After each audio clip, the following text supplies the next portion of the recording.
जय भीम, जय भारत, जय संविधान।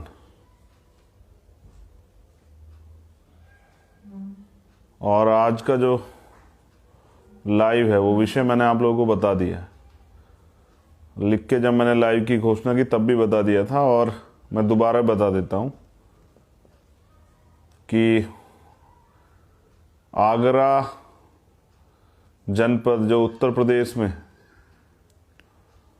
वहाँ पर भाई अरुण वाल्मीकि जी की हत्या हुई है।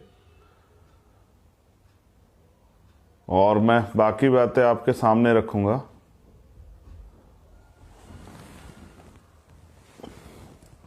सर्वप्रथम तो करुणा के सागर तथागत गौतम बुद्ध जी को नमन।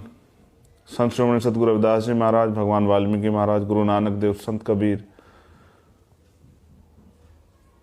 करुणा के सागर तथागत बुद्ध को नमन इसलिए क्योंकि हम लोग शांति की बात करते हैं, और वीर उधम सिंह जी को नमन इसलिए क्योंकि क्रांति की भी जरूरत लगातार पड़ती रहती।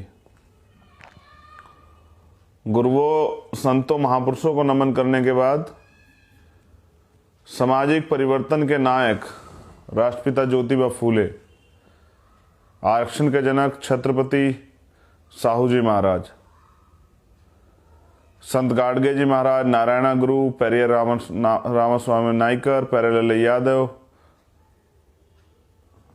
परम पूजनीय विश्व रत्न डॉक्टर बाबा साहब अम्बेडकर,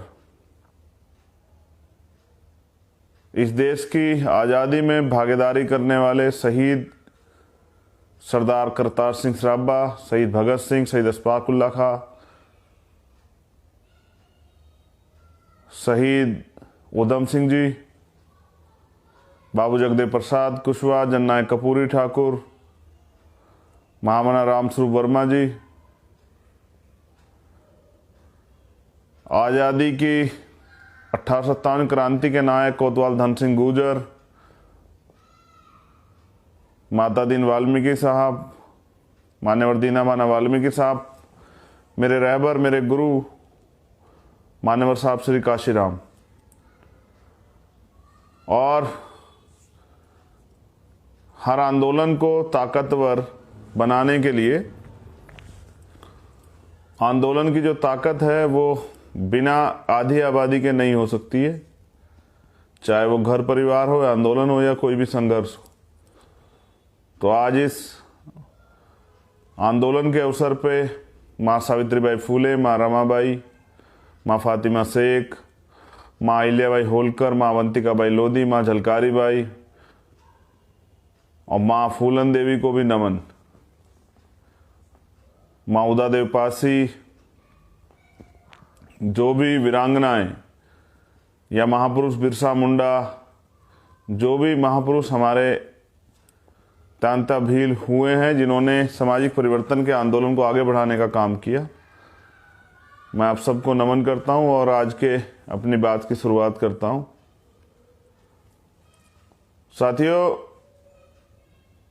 आपसे कुछ दिन पहले हम लोग आगरा गए थे। आगरा में एक प्रकरण जो है हुआ था, और मैं जौनपुर से सीधा गया था आगरा। आगरा में भाई अरुण वाल्मीकि जी की हत्या हुई थी पुलिस द्वारा, और वहाँ यूनिट तो पहले लग गई थी, लेकिन मामले की जब गंभीरता का पता लगा तो मैं स्वयं वहाँ गया। हमारी उत्तर प्रदेश की पूरी यूनिट थी भीम आर्मी आज़ाद समाज पार्टी की। मैं अपने परिवार से मिला, मेरी बात हुई परिवार से, और जब मैंने वहाँ जाके जाना तो मुझे एहसास हुआ कि कितना दुख तकलीफ जो है उस घर में हुआ है। एक झूठा इल्ज़ाम लगा के भाई अरुण को पुलिस द्वारा अरेस्ट किया गया, और उनके साथ उनके पूरे परिवार को, फिर उनकी बहन को, उनके परिवार को, उनके रिश्तेदारों को। मतलब एक 25 लाख रुपए की चोरी के मामले में पहली बार मैंने सुना कि 40 लोगों को अरेस्ट किया गया। यहां ये भारत है जहां कई कई लाख करोड़ रुपए लेके सरकार के चहीते लोग निकल गए। ना कोई कार्रवाई होती है, ना कोई बातचीत होती है, ना कोई सवाल होता है, ना किसी को गिरफ्तार करता है। मगर अरुण भाई के परिवार के 40 लोगों को, जिसमें 27 पुरुष थे और 13 महिलाएं थी। हमने तमाम तरह की चीज़ें सुनी, कानून पढ़ा, कानून की पढ़ाई के बाद, और वैसे भी प्रैक्टिकली कानून को देखते समझते मानव अधिकार आयोग, सुप्रीम कोर्ट की गाइडलाइन, हाई कोर्ट की गाइडलाइन कि महिला पुलिस ही महिलाओं को अरेस्ट कर सकती है और रात के अंधेरे में किसी महिला को अरेस्ट नहीं किया जाएगा। लेकिन आगरा में जेंट्स पुलिस द्वारा महिला जो हमारी बहनें थी उनको अरेस्ट किया गया और बहनों के कान से कुंडल खींच लिए गए। अरुण भाई की पत्नी को, जो कि जिसकी 30 दिन की बेटी है, अभी अरुण भाई का परिवार जो है उसमें उनकी जो पत्नी है उनकी डिलीवरी हुई थी अभी, उनकी 30 दिन की बेटी, 3 बच्चे अरुण भाई के हैं। तो अभी वो बिटिया जो है हमारे अरुण भाई की वाइफ, हमारी बहन जो है, वो अभी इस हालत में भी नहीं थी। पुलिस उसको भी अरेस्ट करके लेके गई और उसको भी जबरन पीटा गया। ये दुख तकलीफ के साथ कहना पड़ रहा है सब चीजें, लेकिन समाज को पता तो होना चाहिए कि उसको क्या क्या सहना पड़ रहा है। मैं अपनी बात को आगे भी रखूंगा, लेकिन और बातें क्लियर कर देता हूं। पुलिस द्वारा घर का एक एक कोना छाना गया। जो अलमारी घर में थी उस अलमारी का लॉकर तोड़ लिया गया, उसका गेट तोड़ दिया गया, सारा सामान चेक किया गया। और अरुण के एक भाई जो बड़े हैं, उनकी बिटिया की शादी है, उनके शादी का सामान रखा गया था, वो पुलिस ने जब्त कर लिया। वो सारा सामान पुलिस लेगी। जितने रिश्तेदारों को उनको पकड़ गया, उनके घर में भी इस तरह का, जैसे डाका डाला जाता है, इस तरह का माहौल बनाया गया। और ये जो चोरी है ये हुई थी मालखाने से। अरुण भाई जब 12 साल के थे तभी उस थाना क्षेत्र में काम करने लगे। और हर जो कोई आदमी जिस नीयत का होता है, नेचर का होता है, उसकी प्रकृति होती है, मतलब उसका नेचर होता है ये कि वो अगर उसने कोई अपराध किया है तो पहले भी उसका इतिहास खंगाला जाता है, क्या उसने पहला कोई ऐसा अपराध किया था।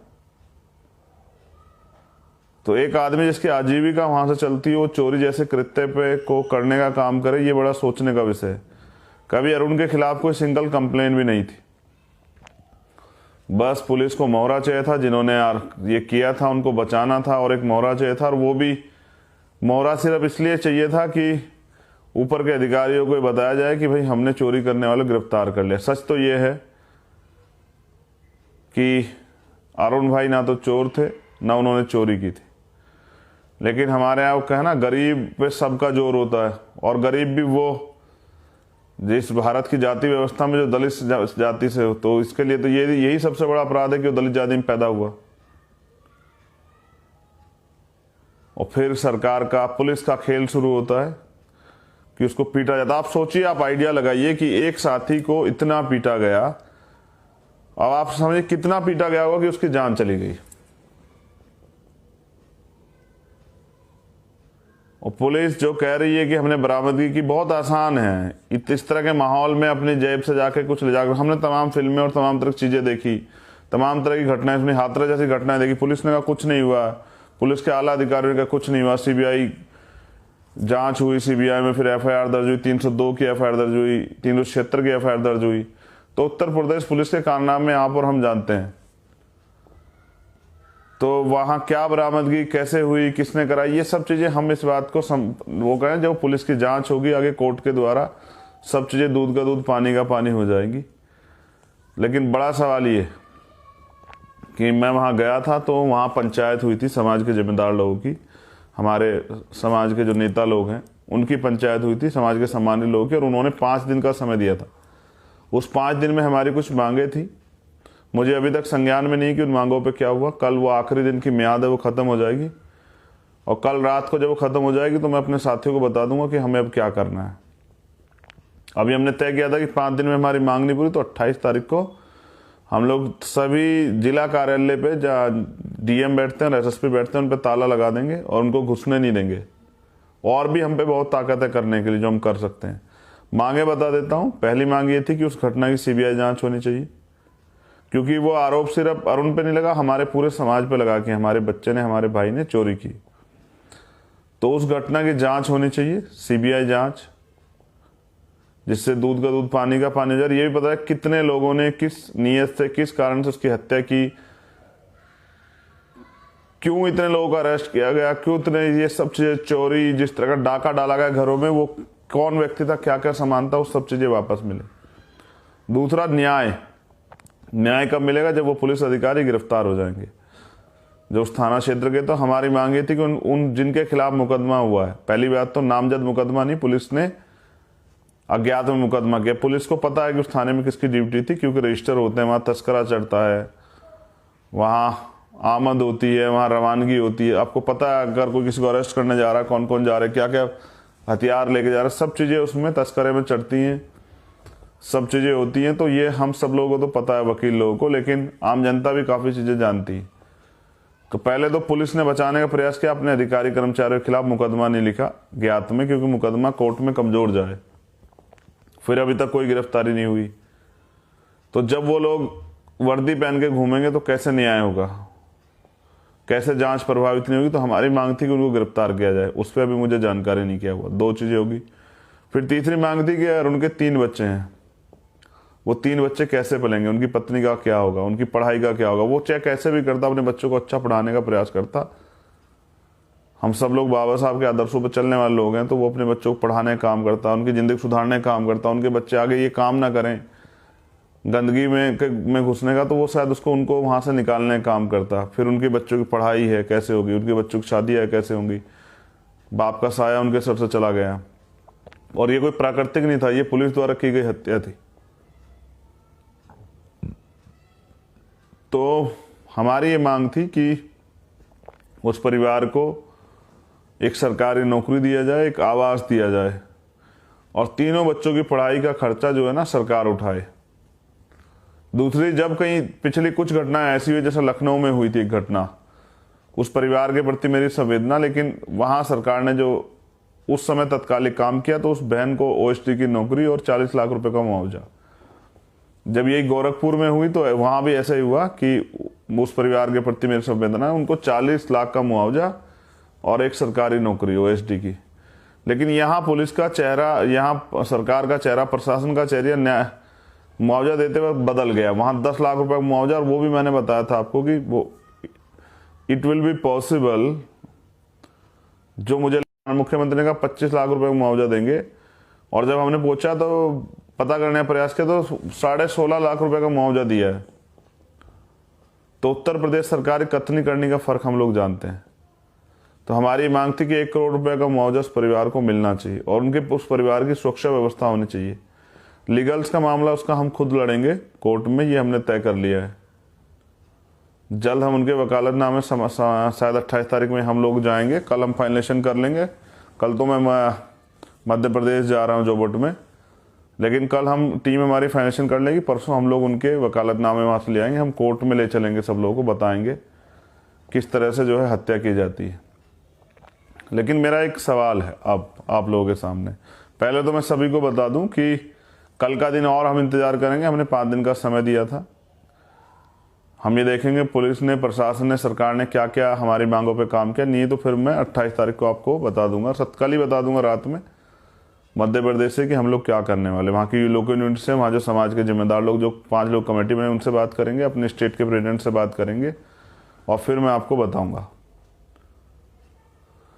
और मैं जानता हूँ मांगने से यहाँ कुछ नहीं मिलता, छीनना पड़ता है, और जिसमें दम होता है वो छीन लेता है। मैंने उस दिन भी कहा था कि अगर पुलिस के लोग ये कहते कि हम न्याय नहीं देंगे,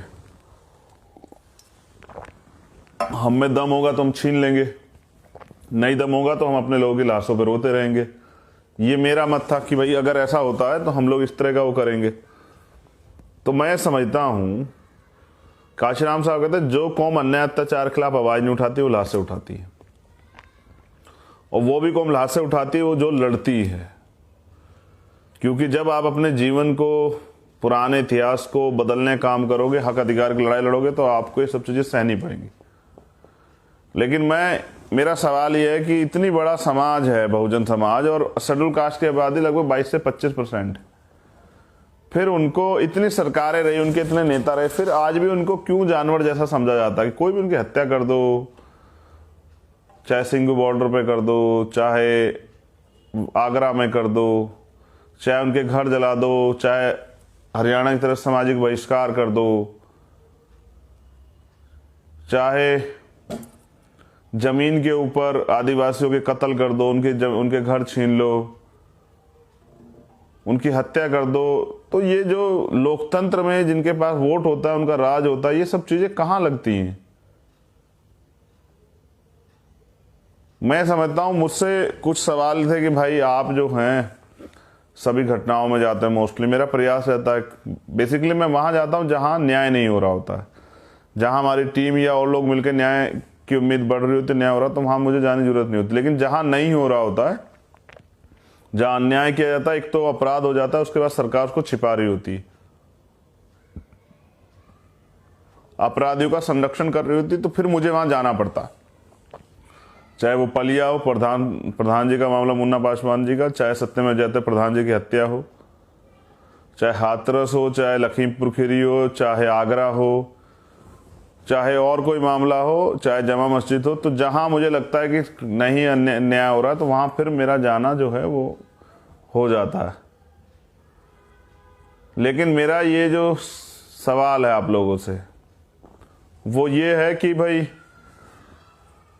अभी मेरे पास क्या ताकत है कि जब कोई अन्याय अत्याचार हो जाएगा तो मैं जाके न्याय दिलाऊंगा, जब मेरे लोगों की जान चली जाएगी तो मैं रोऊंगा, जाके चिल्लाऊंगा, लड़ूंगा, संघर्ष करूंगा, आंदोलन करूंगा, धरने करूंगा, जाम लगाऊंगा, उसके एवज में सरकार मुकदमे करेगी, गिरफ्तारियां करेगी, सब चीजें करेगी।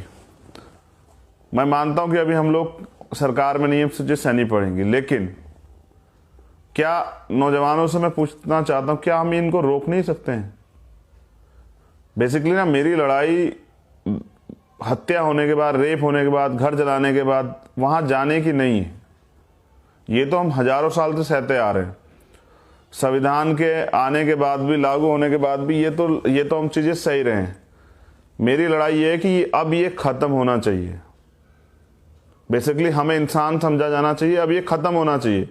अब ये जो जिसका मन आता है जुल्म जाति बहिष्कार, सब चीजें कर लेते, ये सब चीजें खत्म होनी चाहिए। अब वो समय चला गया है, ये आजाद भारत है, 21वीं सदी है, भारतीय संविधान है, हमें अधिकार हैं, तो अब ये खत्म होना चाहिए। बहुत हो गया है, हम भी इंसान हैं, हमारे साथ इंसानों जैसा व्यवहार होना चाहिए। न्याय सबका जन्म से अधिकार है, उसके लिए हमें धरना प्रदर्शन आंदोलन नहीं करना चाहिए। लेकिन मुझे ऐसा लगता है, क्योंकि मेरे रहबर काशीराम साहब कहते थे कि जो शासक होता है, जो राजा होता है ना, तो उसकी बहन बेटियों का रेप होता, ना हत्याएं होती, ना उनके अधिकार छीने जाते, ना उनका सामाजिक आर्थिक राजनीतिक अपमान होता, ना उन्हें कुछ सोचना पड़ता, और ना ही उन्हें किसी के आगे हाथ फैलाना पड़ता, मांगना पड़ता। भीम आर्मी के माध्यम से तो ये हमने बड़े पैमाने पे किया है, हर लड़ाई लड़ी है, सामाजिक परिवर्तन के लिए आंदोलन किए हैं, गांव गांव में जाके पाखंडवाद विश्वास खिलाफ समाज को तैयार किया है। लेकिन जैसा मैंने कहा कि जो शासक कौम होती है, यानी कि जिनका राज होता है, उनके साथ ही नहीं होता। आपने सबका राज देखा, आप ऊपर से नीचे कितनी पार्टियां, सबका लगा के देख लीजिए। मैं किसी को बुरा नहीं कह रहा हूं, मैं ये नहीं कह रहा हूं वो बुरे हैं, मैं कह रहा हूं कि हम उनसे बेहतर कर सकते हैं। आपने बीजेपी की सरकार देखी, वर्तमान में भी चल रही, पहले भी, आपने कांग्रेस की सरकार भी देखी, आपने बसपा की सरकार भी देखी, आपने समाजवादी पार्टी की सरकार भी देखी, आम आदमी पार्टी सरकार भी देखी, लेफ्ट तमाम सब लोगों की सरकार देखी। सर आप बताइए कि पूरे देश में रहने वाले दलित समाज, बहुजन समाज के लोग मुझे बताएं, क्या बदलाव हुआ आपकी जिंदगी में? क्या जो आपके मूलभूत अधिकार आपको मिलने चाहिए थे वो मिले? क्या वो सम्मान, स्वाभिमान, सामाजिक परिवर्तन जिसके लिए हमारे महापुरुष ने आंदोलन चलाया था, क्या वो उनका सपना पूरा हुआ? क्या वो गैर बराबरी, अन्याय, अत्याचार, भेदभाव खत्म हुआ? क्या हमें तमाम तरह की परेशानियों से मुक्ति मिली? क्या हमारे जीवन में रोटी, कपड़ा, मकान, चिकित्सा, शिक्षा, सुरक्षा, रोजगार ये लागू हुआ? और आप क्या समझते हैं आज़ादी क्या है? सिर्फ आप बोल लिए और आप रोटी खा रहे हैं, ये इसको आप आज़ादी मानते हैं? आज भी मंदिरों में जाने के लिए, तमाम तरह की चीज़ों के लिए लड़ना पड़ता है। आज भी तमाम तरह से घोड़ी चढ़ने पे, बिंदली निकालने पे, मूछें रखने पे हत्या हो जाती। तो आपको क्या लगता है कि क्या अभी आपको सिस्टम इंसान मान पाए? और मुझे नहीं लगता कि मान पाए तो शायद आपके साथ भी इंसानों जैसा व्यवहार हो रहा होता। क्या आपने सुना, कितने घटना आप सुनते हैं कि भाई किसी और समाज की महिला के साथ रेप हो गया, हत्या होगी। जितनी घटनाएं सुनी जाती है, मुझे कष्ट के साथ कहना पड़ेगा कि 90% जो है वो शेड्यूल कास्ट बैकवर्ड की महिलाओं के साथ होती है। जबकि मैं महिलाओं को जाति बिरादरी में नहीं वो करता हूं, लेकिन मैं समझता हूं एक समाज की ताकत से एक सुरक्षा मिलती है। उस सुरक्षा को के बाद एहसास होता है कि नहीं, उस समाज के साथ नहीं करना। लेकिन सब सरकारों के बावजूद भी क्या आज भी आपका सामाजिक ताकत इतनी मजबूत हुई कि लोगों में आपके खिलाफ कोई भी एट्रोसिटी, कोई अत्याचार, अन्याय करते हुए ये डर हो कि भाई नहीं, उनके साथ नहीं करना। और आज भी ऐसा क्यों हो जाता कि मार दिया जाता? मार इसलिए दिया जाता है क्योंकि लोगों को लगता है ये कुछ कर नहीं सकते। सर, हम सब कुछ कर सकते हैं, और जो जिस भाषा में समझना चाहे ना, उसको उस भाषा में समझा भी सकते हैं। हम सफाई कर्मचारी वर्ग के लोग, वाल्मीकि समाज के लोग, हम अपनी औकात, जिसको आप हमारी औकात कहते हैं और हैसियत कहते हैं, अगर हम एक दिन के लिए काम छोड़ दें तो आपकी दादी नानी याद दिला सकते हैं। हम इस देश की गंदगी उठाते हैं, हम इस देश की गंदगी कोरोना काल में साफ करते हैं, और आप हमारी हत्या करके मुस्कुराते हैं। आपको क्या लगता है हम कमज़ोर हैं? नहीं सर, हम कमज़ोर नहीं। हम बस अपने महापुरुषों की विचारधारा पे डटे हुए हैं। हम संविधान को मानने वाले लोग हैं। हम हिंसा नहीं करते। हम अपने राइट्स को प्रोटेक्ट करने के लिए संविधान को अपना सबसे बड़ा धार्मिक ग्रंथ मानते हैं। हमारी कमी ये, आज संविधान का दुरुपयोग सत्ता, सरकारी महकमे और सरकारी महकमों का, सरकारी उपक्रमों का दुरुपयोग सरकारें कर रही हैं। कोई अपराध होता है, उस अपराध को टालने का, इधर उधर घुमाने का, उसको बदलने का मीडिया द्वारा तमाम तरह से प्रयास किया जाता है। मैं समझता हूं बहुत हो गया है। अगर हम शेड्यूल कास्ट के लोग अपने अधिकारों की रक्षा के लिए अपने शरीर का प्रयोग करना बंद कर दें। कैसे? हमारा शरीर हमारा हथियार है। जो काम हम क्या खेतों में मेहनत मजदूरी का, सफाई का जो हम करते ना, अगर उसे बंद कर दें और 10 दिन के लिए बंद कर दें, हाँ, हो सकता है कि हमारे पेट में हमें रोटी ना मिले, लेकिन आपको एहसास हो जाएगा कि आपकी हैसियत नहीं वो काम करने की। ये भारत है, दुनिया में काम होता है, दुनिया में सफाई का काम होता है, वहाँ सम्मान मिलता है, वहाँ तनख्वाह उनको 3-3 लाख रुपए मिलती है, वहाँ उनको उनकी रिस्पेक्ट होती है, वहाँ श्रम की कीमत है, वैल्यू है, वहाँ इंसानों की वैल्यू। यहाँ जानवरों की वैल्यू है, इंसानों की वैल्यू नहीं है जाति की वजह से। और यहाँ जो आदमी सबसे मेहनत काम करता है उसको सबसे नीच समझा जाता है। तो हम बहुत कुछ कर सकते हैं सर, और हम कर भी रहे हैं, हम प्रयास में भी लगे हैं। जिस दिन ये टुकड़ों बटा समाज इकट्ठा हो जाएगा, हमने भीम आर्मी इसलिए बनाया कि समाज एकजुट हो, क्योंकि बाबा साहब अम्बेडकर कहते थे कि बिना सामाजिक एकता के राजनीतिक एकता वो पेड़ पौधा जो हल्के के हवा के झोंके से गिर जाएगा।